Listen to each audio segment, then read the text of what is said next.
Hey guys, welcome back to my channel. If you're new in my channel, then subscribe my channel, and if you're not, then comment, share, like and hit the bell icon. So now start the topic corona virus.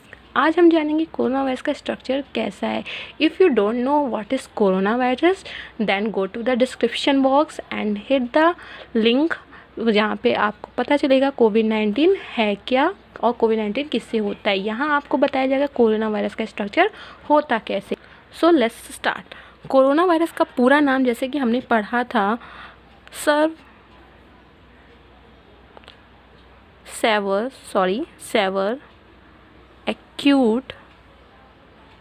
acute respiratory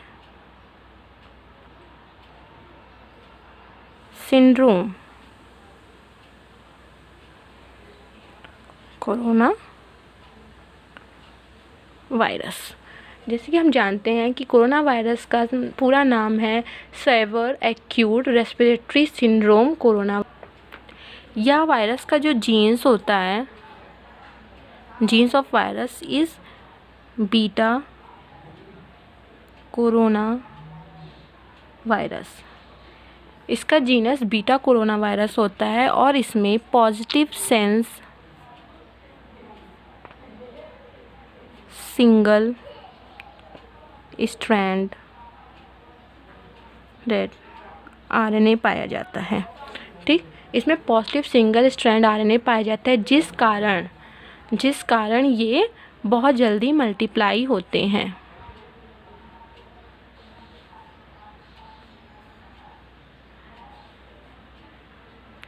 multiply very fast. ठीक, जिस कारण ये बहुत जल्दी multiply होते हैं, इसको हम mRNA भी कहते हैं. ठीक, सिंगल स्ट्रैंड आरएनए को mRNA भी कहते हैं. और according to researcher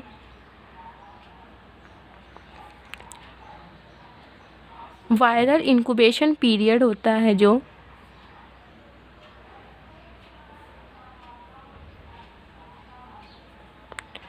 4 days after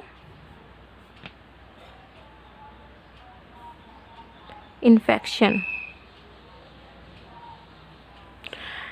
research के अनुसार जो वायरल का इन्फेक्शन पीरियड होता है वो 4 days आफ्टर इन्फेक्शन होता है. यानी वायरस के शरीर में एंटर करने के 4 दिन बाद आप में वायरस का लक्षण दिखना शुरू कर जाएगा. ठीक है,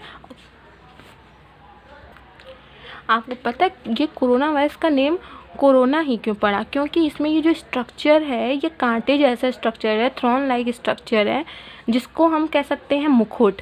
तो हम कोरोना वायरस को वायरसों का राजा भी कह सकते हैं, जिस पे ताज लगा है ढेर सारा. वो भी एक नहीं, ढेर सारे ताज लगे हैं उसके ऊपर, अगर अनगिनत ताज लगे हैं. तो इस कारण ही जिसका पूरा जितना भी इन्फेक्ट हो रहा है ह्यूमन बॉडी पे, इनफैक्ट आवर वर्ल्ड, पूरे दुनिया पे सारा इन्फेक्ट कर रहा है, में भी ये राजा है. क्योंकि वायरस का इस वजह से, क्योंकि इसमें इतने स्पाइक हैं, इतने कोरोन जैसे स्ट्रक्चर हैं. तो corona virus name based on their structure present on outer membrane.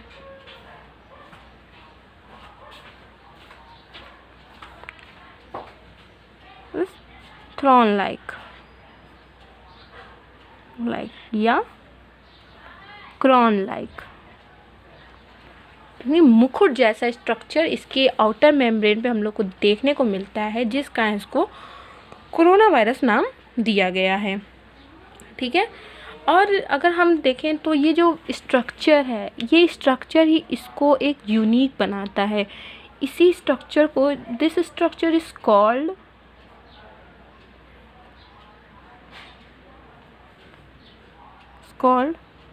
Corona. Structure is called spike protein.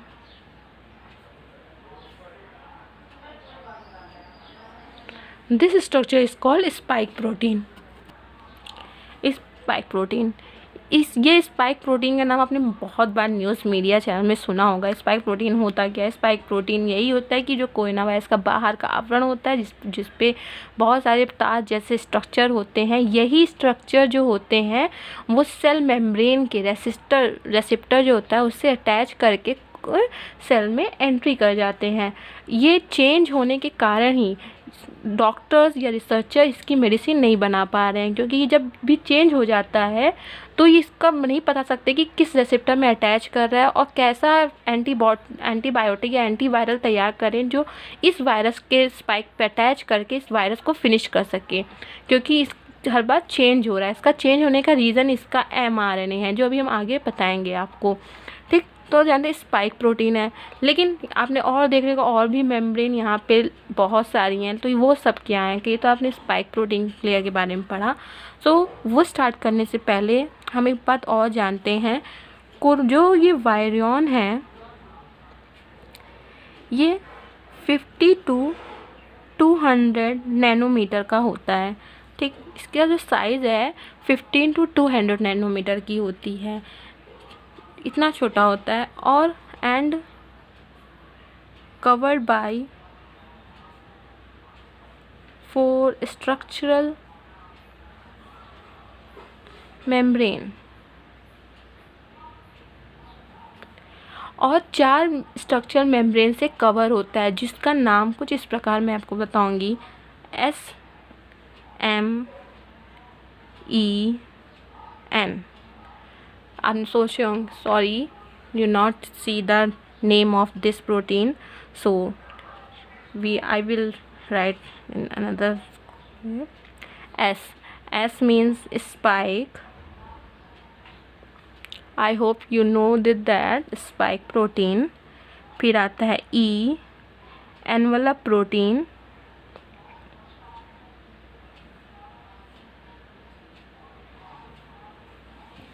Envelope protein, and then आता है फिर M, मेम्ब्रेन। फिर आता है N आपका, जिसको हम कहते हैं न्यूक्लियोप्सिडा, न्यूक्लियोकैप्साइड।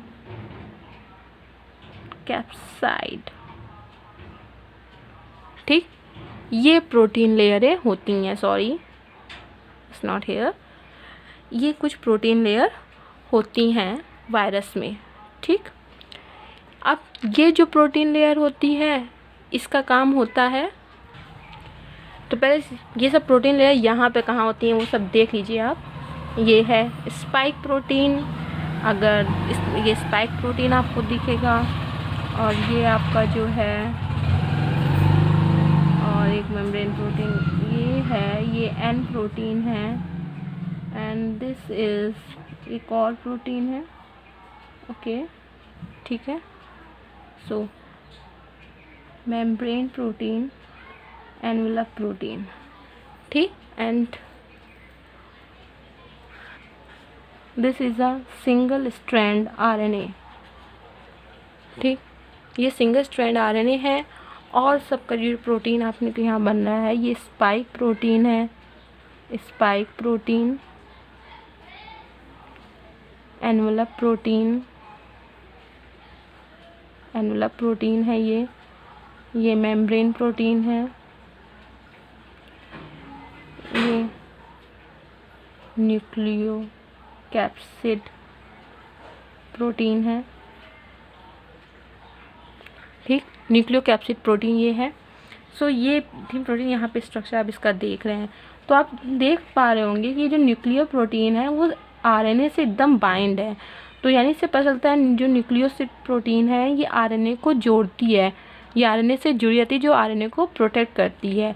लेकिन ये जो M प्रोटीन है, E प्रोटीन है और S प्रोटीन है, ये तीनों ही मिलके केवल वायरस का एनवलप बनाती हैं। एनवलप मीन्स कि कोई भी RNA होगा तो किसी कवरिंग में होगा, उसको कवर करने के लिए जो लेयर बन रही है वो ये 3 मेम्ब्रेन प्रोटीन मिलकर बना रही हैं।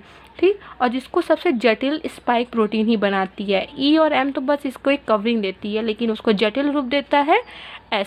जटिल मीन्स कॉम्प्लिकेटेड स्ट्रक्चर उसको S स्पाइक प्रोटीन देता है। ठीक है, सो सिंपल लैंग्वेज में बोला जाए तो कि जो नॉर्मल वायरस होते हैं, जो कोरोना वायरस नहीं होते, उनमें एस प्रोटीन नहीं पाया जाता, उनमें EM नहीं पाया जाता, उनमें केवल न्यूक्लियर आरएनए जो होता है वही प्रोटीन पाया जाता है जो आरएनए को प्रोटेक्ट करता है। और ये भी प्रोटीन वायरस के साथ शरीर में एंटर नहीं करता है, ये केवल आरएनए को ही शरीर में एंटर करवा देता है और अपना वो फिर प्रोटीन जो रहता है उस बॉडी में अंदर रहता है और डाइजेस्ट हो जाता है और आरएनए अपना इफेक्ट करता है और नया वायरस बनाता है। बट इन सब के होने के कारण ये वायरस का जो एनवलप है वो ख़त्म नहीं हो पाता है, जिससे आरएनए जो बनता है वो रिपीटेड मल्टीप्लाई होता जाता है जल्दी से जल्दी।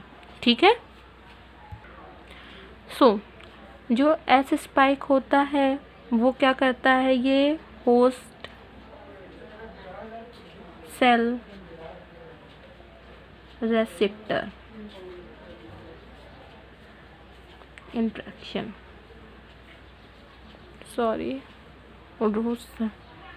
इंट्रैक्शन, ठीक,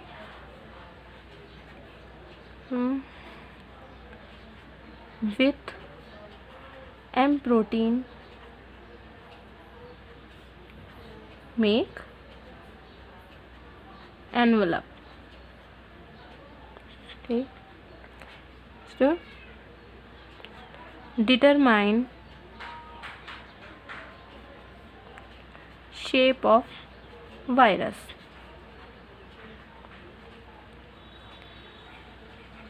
What the role of N protein is to hold the RNA genome to make up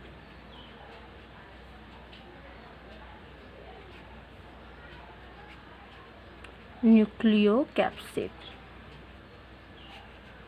okay, तो जैसे यहाँ पे देखा आपने, जो एन न्यूक्लियोप्रोटीन है वो क्या कर रहा है, वो आरएनए को होल्ड किया हुआ है, किसके लिए, न्यूक्लियोसाइड को बनाने के लिए। न्यूक्लियोसाइड बनेगा तभी ये वायरस सेफ रहेगा, ठीक। और ये तीनों मिलके, देखिए दूसरे कलर से बता देते हैं आपको, ये तीनों मिलके एनवलप बनाते हैं। एनवलप बनाते हैं वायरस का, ठीक। ये तीनों लेयर मिलके वायरस का एनवलप बनाती है और ये वायरस एनवलप बाहर ही रह जाती है, ये एंटर नहीं करती जब वायरस ह्यूमन सेल में एंटर करता है। हाँ, सेल को सभी पता होगा, कोशिका कहते हैं। जब ये कोशिका में एंटर करता है तो इन तीनों लेयर को बाहर ही छोड़ देता है और ये लेयर और आरएनए ही अंदर जाते हैं। सिंगल स्ट्रैंड आरएनए स्ट्रक्चर पे आइए आप, जो स्ट्रक्चर दिख रहा है यहाँ पे आपको simple structure single strand RNA दिख रहा है। इस सिंगल स्ट्रैंड को हम mRNA भी कहते हैं। ट्रांसलेशन आप सबने पढ़ा ही होगा, अगर नहीं पढ़ा है तो मैं आपको डिस्क्रिप्शन बॉक्स में एक लिंक है जिसमें mRNA के बारे में दिया गया है, ट्रांसलेशन होता कैसे है, mRNA से प्रोटीन बनता कैसे है, उसमें वो सब आपको जानकारी मिल जाएगी। If you learn it then go to hit the link, okay. And ये जो mRNA होता है इसी के कारण प्रोटीन बनता है, इसी को हम मैसेंजर आरएनए कहते हैं। अब जानते हैं कि सिंगल स्ट्रैंड आरएनए वायरस का होता कैसा है और वो मल्टीप्लाई क्यों करता है, ठीक है। सो गाइस, आगे बढ़ने से पहले एक चीज़ और जान लेते हैं। जो स्पाइक प्रोटीन होता है वो इसको देख कैसे सकते हैं। जो स्पाइक प्रोटीन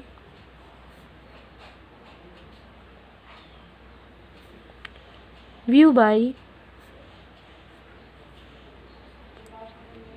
क्रियोजेनिक इलेक्ट्रॉन माइक्रोस्कोपी।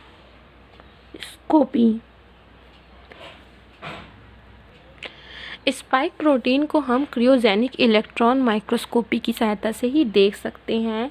उसी में साफ साफ कोरोना वायरस दिख जाता है आपको। ये mRNA है, सिंगल स्ट्रैंड mRNA ऐसे दिखता है। mRNA में जैसे कोड होंगे वैसा ही पॉलीपेप्टाइड हमें प्राप्त होगा। जैसा भी वायरस mRNA लाया होगा अपने साथ, वैसा ही ह्यूमन बॉडी उस आरएनए से प्रोटीन बनाएंगी।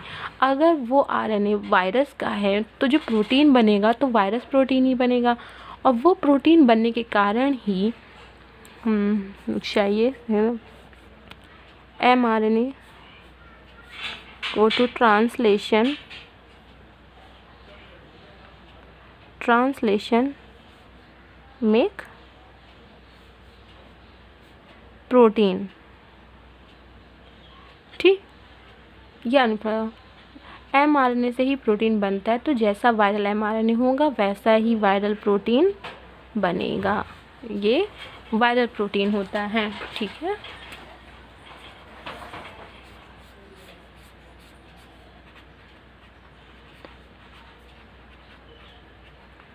Viral protein. अब इस वायरल प्रोटीन से, ये वायरल प्रोटीन से वायरस का प्रोटीन कोड बनेगा।